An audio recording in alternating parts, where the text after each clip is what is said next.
Olá a todos! Hoje é o último dia da EMAF 2025 e até agora tem sido uma experiência incrível.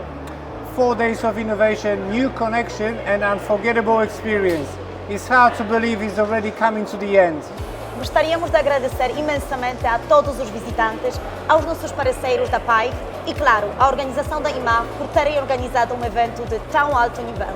Special thanks to Dariusz Duda and Pedro Nabaish for their incredible support and keeping the Polish national stand running smoothly and professionally.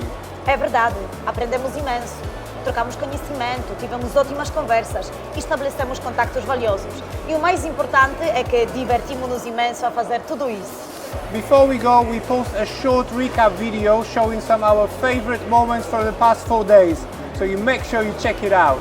Da parte de todos nós, da RIMET, obrigada por terem assistido aos nossos vídeos, obrigada pela visita aos nossos stand e até a próxima.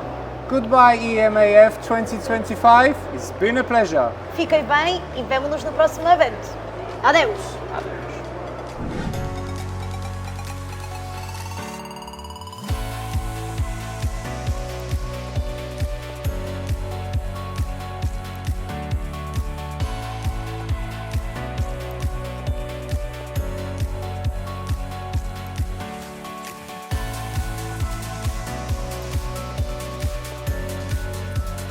Saúde!